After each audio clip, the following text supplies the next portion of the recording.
Hi, my name is Gerard Kleinessing, founder and CEO of Food Connect. I'm here with Jason Cohen, founder of Simulacra, and we're talking in view of the upcoming summit in September, the AI and Food Tech Summit in Amsterdam, the 3rd to the 5th of September.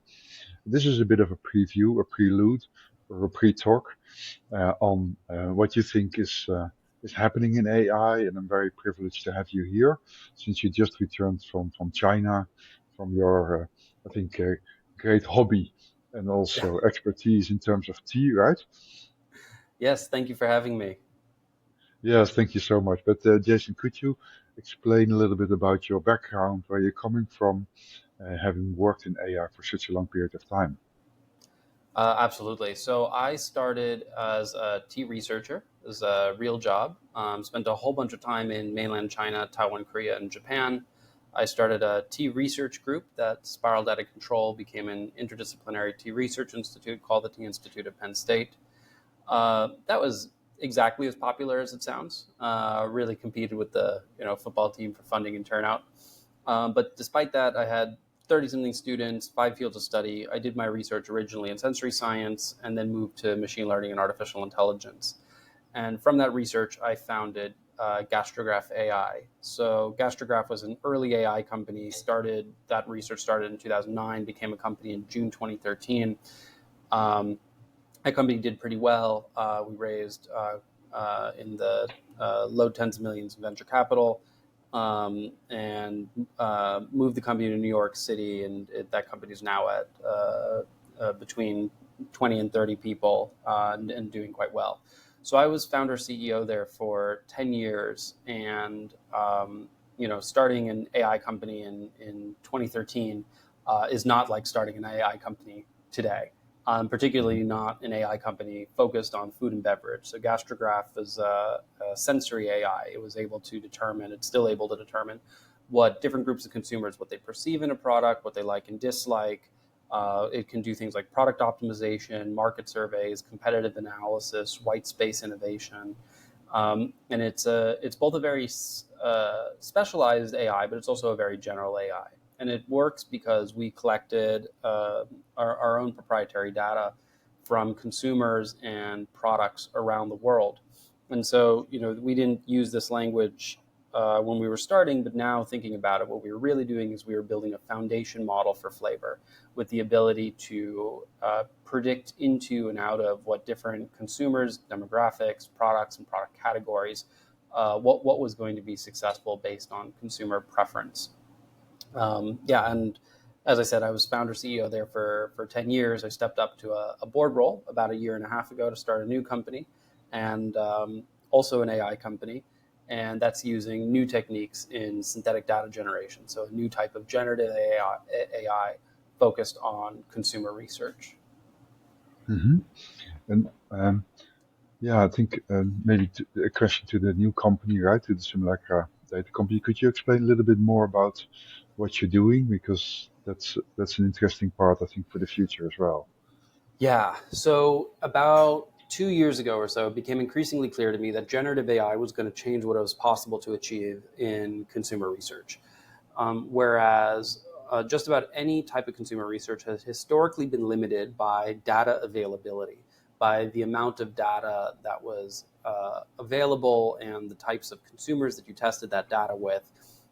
Generative AI was going to allow you to use prior data in order to predict for future data.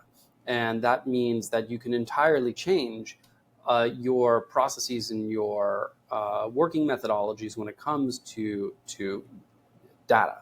And so I stepped up to a board role at Gastrograph, and I started thinking about how we could use generative AI in consumer research.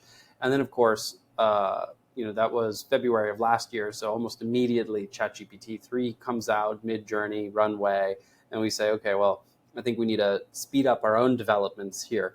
But what we do now is we use new techniques in synthetic data generation. That's where if you give us a data set, we can ingest that, and then we can give you back more data that totally corresponds to the original conditional probabilities and all of the covariance found within that data set. So at a baseline, you can use that for data expansion. Give us 100 rows, we can give you back 1,000 rows. and that's useful. You can use that to increase statistical power and other things. But really, where Simulacra differs, what our unique capabilities are, is that we can integrate new knowledge and information into prior research. So just like you can say to an image generator, like say Midjourney, I want an image of a woman. I want an image of a woman in a white dress. I want an image of a woman in a white dress holding an apple. I want an image of a woman in a white dress holding an apple standing in a forest, right? And the more information that you give it, the more refined and targeted its generation is going to be. You can now do the same thing on your tabular business data. So you can actually start with a data set of your own consumer research, say a consumer behavioral study, or a shopping study from a supermarket, or a preference test between products, or a market response test for an advertisement. And you could say, well, show me a population that likes this product more. Show me a population of women that likes this product more. Show me a population of women who are already users of this product who like this product more, right? Or show me the product attributes that I need to change in order for these women who are product users to like it more. And so by taking your original data, you can upload that to the system. You can actually now get back not just more data, but you can get data that meets specific conditions that you're asking for. And that means that you no longer have to go out and collect new data for consumer research. You can do consumer research on prior research, still getting high fidelity, actionable, statistically accurate results. And we've validated this now 20 ways to Sunday, that the data that the AI is generating corresponds and in fact predicts the type of data that you would get if you went out and did that research. Hmm. I can imagine that if you go to a food company and say, well, let me predict what, with a new set of questions or conditions, the old data has shown that they are scared. They're very scared. They think this can't work. What do you say? Yeah. Well, there's a mix. There's some companies that have very fast uptake, right? They had some good experience with generative AI, Hmm. or they have an initiative where they believe that they Hmm. need to be in the lead of generative AI, and in those cases, the uptake is very fast. You have other cases where there is extreme skepticism, and usually our response is always, well, let's prove it, right? We've published now a Hmm. couple of papers that have blind validations that prove that we are as accurate or more accurate than traditional methods. But I think one of the hardest things in consumer science is that consumer science survey methodologies, consumer science as used in product development, consumer science as used in food, isn't an exact science, right? My whole point in starting Hmm. Gastrograph was that I didn't Hmm. believe the math that traditional methodologies, that traditional consumer science were doing. And so Hmm. when you go to a consumer test and every single graph, every single response curve you get looks up and to the right, everyone loves Hmm. every product in this set.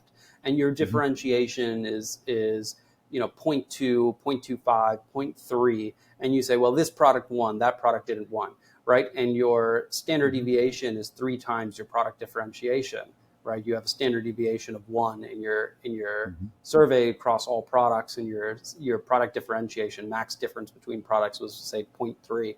Is that a true difference? Is that a real statistical difference? I would say probably not, right? Even though companies are using that to make decisions. And so when you say, okay, well, we can replicate this, we can expand on this data, and you show them that their data has no convergence, now you're calling into question the base way of doing things. Now you're back to Hmm. actually saying, well, actually, your traditional methodologies don't really work to begin with, right? And that's a very hard situation. So I'm very skeptical of the way that consumer science is traditionally done. Gastrograph, I Hmm. think, solves a lot of that problem on the product development side. Simulacra is not explicitly trying to fight that fight. If there is data Hmm. that those companies trust, Simulacra can learn from it, Simulacra can replicate it, Simulacra can condition on it. Hmm. And part of that is me saying, is how which fights are worth engaging in, right? Hmm. Which how deep do you want to dig your own hole?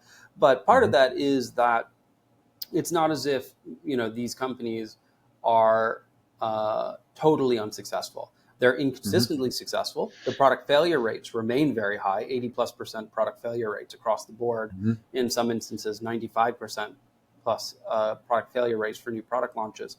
But if we can help them go the other way and say, based on this research, who likes it? Based on this research, what are the driving attributes? Based on this research, who should we be focusing on? Who should we be targeting? That's an excellent use of generative AI.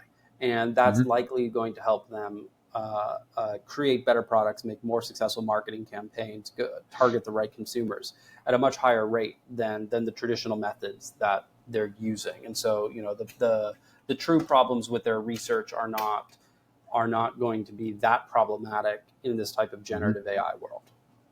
Hmm. So um, I was having also a discussion with Johan Langenbeek of Food Pairing last week, and I asked him, so of course, Food Pairing and Gasgraph AI were in the similar circumstances in the market. He said, well, it's not so much that we can save money on maybe doing some um, focus groups. It's more that we are gaining a lot of money by reducing the risk of failure, and the cost of maybe doing a launch which is not very well based. So if you would look at your system, it's Simulacra, where are the benefits for um, companies that work with you? Yeah, I mean all of the above, right? We think of three things that Simulacra is going to have a major impact on. One is on new research. You can reduce the amount of data that you need. You can reduce the amount of screening that you have to do for your consumer base. Hmm. You can you don't have to over recruit. You don't have to have perfectly demographically stratified samplings because you can Hmm. now do all of that post hoc in the generative AI. So that's one. Hmm. The second thing that you can do is that for prior research is that you can update it and reuse that research. So if you ran a survey, say a year ago, 2 years ago, and it was a big expensive survey, right? 500 people, 600 people, 1,000 people, whatever it is. Hmm. Those surveys can cost in the tens of thousands or low hundreds of thousands in order to run. Hmm. And you don't always get statistically significant results. You don't always get the results that you want. You don't always get all of the cohorts that you need that you don't know to screen on beforehand, Hmm. right? If you Hmm. have a set of sodas and you assume that people are going to either like lemon lime, or they're going to like colas, or they're going to like root beers, and that Hmm. it turns out that there's this whole other cohort that actually they like all sodas, but they only like one of each soda, right? Hmm. You didn't screen on that in advance. You didn't know that until you already had the data, and maybe there's not enough of those individuals in order to draw Hmm. robust statistical inferences from. And so, what Simulacra can do is it can allow you to see inside the portions of the data, the cohorts within the data that you would not be able to analyze using traditional methods. So, you can actually rebalance your demographics, you can update your surveys with new information.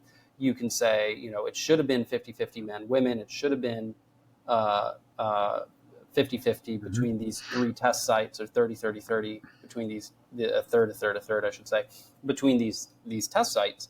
You don't need to go back and redo that research. And finally, the most powerful thing is predicting the future, is saying to the simulacra, what's going to happen if what do I need to do in order to grow this product by 10% next year? Or what do I need to do in order to increase definitely would buy top two box Hmm. by 10% next year? By asking Simulacra those questions, what you get is a data set that shows you the most likely path to that outcome. Hmm. And rethinking the way that consumer research is done, from targeted questions in large sample sizes to demographically stratified people, frequently in CLT testing, in order to actually building up databases and building up um, predictive power from prior research. I think changes the ROI evaluation on doing research, where research becomes much more valuable if you could reuse it to ask new questions. Hmm. Um, and I think that that's an area where Simulacra has a distinct advantage from prior generations of AI technology, being generative AI. It's not about what can Simulacra directly predict. It's about what can Simulacra learn to generate from this population. Hmm. Yeah. So what you can learn from the population, and that was also a bit my question about predicting the future. Huh? You've been there for a long time now. You start something new. If you look at maybe 2 or 3 years ahead, with all the evolution of AI, generative AI, and so forth, where do you think we will be from Oof. your position? Where do I think we'll be? Yeah. I think that generative AI is going to move very quickly in some areas, and it, it's going to happen both faster than people expect and slower than people expect. And what I mean by that is that the rate of technological progress is not going to be even, right? The rates of technological progress are never even.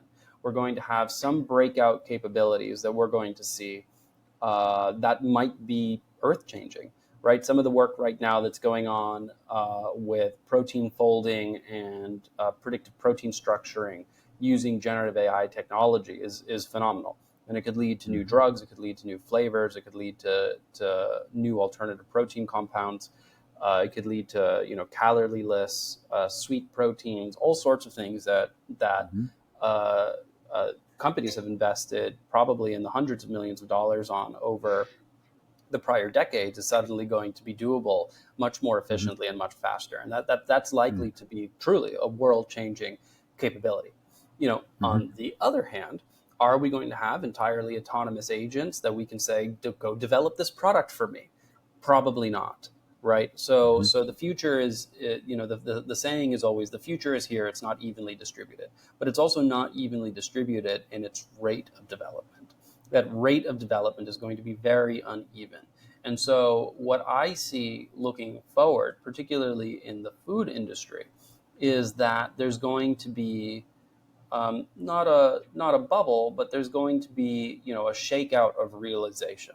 Some people call this the trough of disillusionment, where AI Hmm. has all of this promise, but not every service lives up to its full promise. And so a bunch of companies say, "Oh, we tried AI, and this thing didn't Hmm. work, and this thing didn't work." And at the same time, there's going to be other companies that had the opposite experience. They're going to have bet on a technological winner that are going Hmm. to have had a good experience with AI, and they say, "Actually, we're seeing a lot of value in these specific applications, not Yes. in the Hmm. everything application. It didn't take Hmm. over our business. We didn't create an AI board member, right? We didn't Hmm. appoint the AI as the CEO, Hmm. but in very specific applications." And so, when I think of building companies, when I think of technological change, when I think of where companies should invest, I generally focus on vertical targeted application AI, right? Gastrograph was highly targeted at product development based on sensory. Simulacra is highly targeted on enabling prior consumer research, on consumer Hmm. behavioral analysis, on any type of tabular data. And I think other companies are likely going to do the same. I think there's danger when it's too broad. I think there's danger where it's too commodified. And I think it's Hmm. dangerous where companies invest in areas where the change is more rapid than what they can keep up with, right? If you Hmm. had bet on, Yahoo, or if you had bet on Ask Jeeves, or if you had, bet uh, on one of the alternative OSs, not Android or iOS, right? These things change very fast, and you could find yourself having made an investment in a technology that didn't pan out. That's not to say Hmm. that cell phones were bad or search engines were bad or Hmm. that the technology itself didn't work. It's to say that there's going to be winners and losers in the market.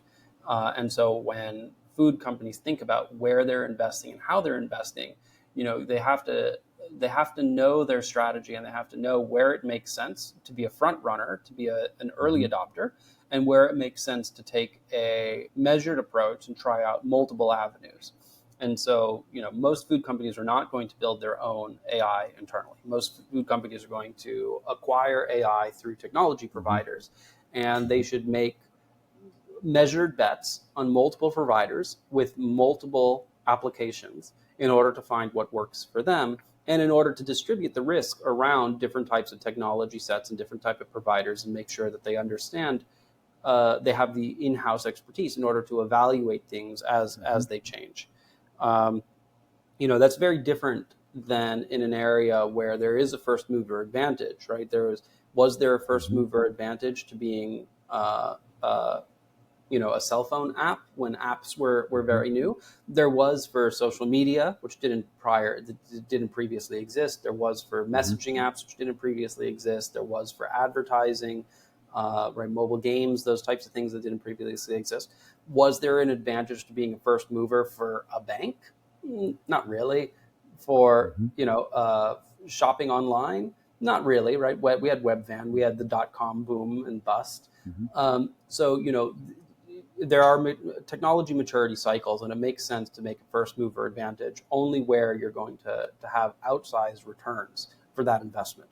For food companies, that is not in trying to build their own AI, and it's not trying to go all in on one AI technology, right? It's about measured bets on multiple different avenues and applications, gaining a deep understanding of what the technology can do and what works, and then doubling down where it's working. I missed one point that you said. Now, it's a very elaborate and thought through explanation of where you see the future going. I think a lot of companies can also benefit from it by looking at multiple options. And my question would be about, you mentioned the word the future, about the verticals. And then you went from the vertical, maybe future, to giving some examples for very specialized tools. So how do you connect all these ones to a vertical? Is that what you were gonna say? Um, yes, that the vertical AI, I mean that the applications are targeted, or that the applications are not necessarily industry specific, but industry tailored, right? So taking Okay, I understand. taking an AI that says we can write, is there value in an AI that says we can write marketing Mm, copy for okay. any industry? Maybe, all right, maybe that works. But is there more value in saying, okay, well, we Mhm, write marketing copy specifically for uh, you know uh, potato chips, or we make marketing mhm, copy specifically for snack foods? mm, Is there a version of that that's more tailored than another? Possibly. LLM mhm, technology has proven itself to be very flexible and very general. Is it a good idea? Is it a bad idea? That one's too early to say, right? But then when you mhm, come to more niche applications, taking say drug discovery versus product formulation, you're not going to be able to mhm. use the same technologies for those I things, know. right? The No, training data is yeah, different, the applications yeah. are different. No, I fully understand. And sorry for asking again what you meant, but because I missed you. But it's very clear, and that's part of the specialization, of course, as well. But I also thought maybe in the vertical of a value chain. But my question to you will be in terms of uh, um, maybe starting this new company, launching a new product, a very unique product as well. Could you give one or more maybe use cases or best examples of a company that has, is still in the work of getting to use it or to train it, but the uptake has been great, or the collaboration to get there? Huh? So could you give some examples of what went very well? Yeah, the uptake has been quite good. It's a lot easier to be an AI company now in 2024 than it was when we started Gastrograph. Hmm. Uh, the two great examples are, and this happens maybe more frequently than I would love, but companies will frequently say that sounds impossible, sounds too good to be true, prove it. Hmm. And they give us some data and they ask us to do something. So we've had two exceedingly well validated research runs, one of which was on pricing and promo data. So pricing and promo data is where a store has every unit of every product sold at a specific price. And so you Hmm. might have discounts, you might have shelf displays, you might have limited time offers, you might have buy one, get one free. all sorts of things can happen that actually change the price that someone pays at a register for that product. Mm-hmm. And companies frequently try to use this for price elasticity research, which is very, very tricky. They try to use this for making pricing decisions, or looking at competitors' pricings, or determining what happens if they change their prices, or even what their discounting strategy is, what percentage they discount, how long do they hold the discount for, those types of things. And so we took this data, and we had data for 2021, 2022, and they said, prove to us that you can predict 2023. And by the way, we changed our prices in 2023, and our competitor changed their prices in 2023. So here we are taking 2 years of data in order to model a sales trend based on pricing and discounting, when the average price changed for both them and their competitors, right? So under a changing price regimen. So in order for the AI to do this, it needed to learn both the price elasticity, it needed to learn the overall trend and the values of those sales, and it needed to learn what happens when, what the trade-off is. Where do customers go when their competitor raises their price? Where do their customers go when they raise or decrease their price? And so we ran this totally blind. We didn't have access to the 2023 data. We made this prediction, and then when we validated the prediction, we found that we were within 200 total units nationally sold per week across the board. And so the AI was actually able to predict 2023 sales. And then we found out that prediction was actually better than the built-in prediction from the pricing and promo database, that our predictions were more accurate. And so, how do you do that with a synthetic data generation tool? You simply tell the AI, I want to see 2023, and I want to see 2023 where the price of this product ranges from, X to Y, X low, X high. And what's amazing about that is it means that the AI is learning causality. It's not just generating from a distribution. It's actually learning that higher prices of a competitor result in more sales of one of their competitors' products. And so that type of causal reasoning chain allows for deeply nested inference within the AI. So that's one example. The other example is, of course, in product liking. It's how much can we reduce data. So a company challenged us. They had about a data set of about 1,700 observations. They said, how can you sample this data repeatedly with less and less and less data? How much can you reduce the data? How little of this data can you use where the results match the overall data set? My off-the-cuff guess, starting with 2,700 observations. My off-the-cuff guess is maybe we can get it to half. Maybe we can get it to 1,000 rows, best case.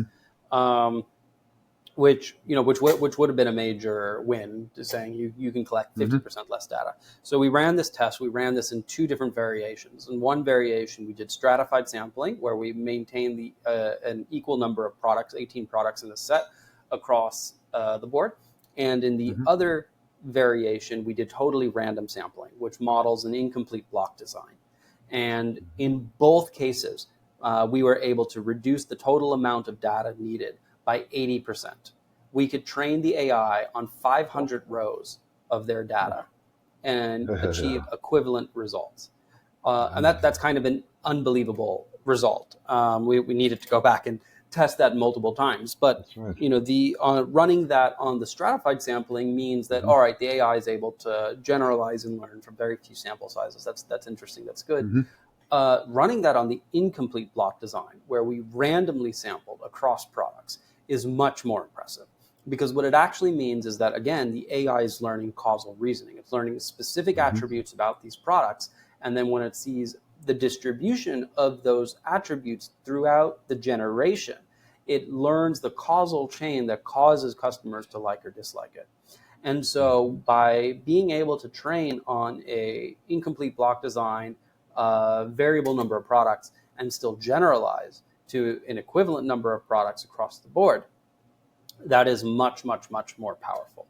And so we continuously are surprised at just how well the AI uh, uh, generalizes, just how well the AI works, right? Hmm. And that perhaps, taking a step back, is one of the most shocking things about generative AI. Having been in the AI world for a long time, it used to be Hmm. that you always knew the capabilities of your system. You built an Hmm. AI, you trained it on data, you predicted it on data, you measured your loss functions, you measured your validation test, cross validation, all that kind of stuff, Hmm. your out of bag error, and you learned this is what the AI can do, this is what it can't do, and you only applied it in areas where you thought it would work. Hmm. Generative AI, you build this AI, and you don't actually know what the range of its capabilities are. Everyone has been Hmm. consistently surprised at the range of capabilities of the foundation models and the image generators, what it can learn, what it can reproduce, how well it can reproduce. Hmm. Right? ChatGPT was never trained on playing chess, and yet it plays chess at I think like someone said 1100, 1200 ELO, right? Without ever having Hmm. been trained on playing chess, and predominantly it only makes legal moves. It doesn't make illegal moves. So you say, how is that possible when the AI wasn't trained on chess? Well, Hmm. maybe it ingested books on chess and conversations about chess and other things, and so Hmm. it has some type of internal world model that it is building, and I think that is the strongest counter argument that I've seen to the idea that these models are stochastic parrots, that they're not adding information. Right? Hmm. Hmm. I am very convinced that the AI that we have built is adding information. It is not purely reasoning from the data that it's seen, that it has actually learned something and that it is applying that learning in new and unique situations, just like a person would do. Hmm. Yeah, that's massive and it's very impressive and it's a fantastic example. And I can imagine that any company will be interested in this, right? In trying to understand what's going to happen in the year after when you change these parameters, and also much more at a shorter notice with a shorter amount of data to start with. So, what was the second example that you wanted to highlight Those to? those those were two examples. So Okay. the predicting of sales on one side, Hmm. and then the data reduction on the other side. Okay. Okay. Yeah, I thought they were linked definitely, but that was the second example. Okay. So I think yeah, you gave already some advice to anybody listening to the podcast about where to go for strategy wise. And you're of course in a very specific field now. Could you think that you can apply the same principles that you have now done on consumer data, uh, shopping data, etc., in other fields? It's a good question. Um, Potentially. So, the AI that we have built is focused on CPG and consumer research. Will it Hmm. work for non-CPG consumer research? Absolutely. We could use this on TV advertising, marketing Hmm. response, anything like that. That's not a question. Can we use it outside of that? Can we use it Hmm. on, say, polling, which is a big Hmm. topic of conversation right now? Can we use it Hmm. on supply chain? Can we use it on other things?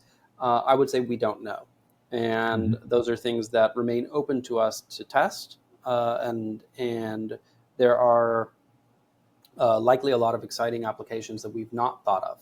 Hmm. My co-founder and I are both food people through and through. Hmm. Yeah. Our interests have been in CPG and market research world for our entire Hmm. careers. So that's our natural starting point. But I certainly think that this company, the range of the applications of this technology, can be used elsewhere. I also think it's important as a small company, as a new company, to focus on a specific industry. That's right. I think Very much so. Yeah. so. If Yeah. there's certainly interesting things there, but those are not things that we're Mhm. going to tackle tomorrow. No, you're first gonna fly with what you have now, and that's gonna take some time. And I'm sure you're gonna be very successful because a lot of people will ask for some feedback, and it takes time to get customers to get used to it. So I think with that, Jason, I would like to thank you very much for this podcast. We call it a SuccessCast, not a podcast, but there is some similarity there. But it's also about understanding where indeed AI can make a big difference. Not everywhere, but in specific fields, as you mentioned. And so thanks so much, and we hope to see you in September in Amsterdam. And to anybody who also would like to be, talking to Jason, please come and visit us in Amsterdam as well as have meetings with Jason. And with that, I would like to close this. Amazing. Thank you. Yeah, thank you so much as well.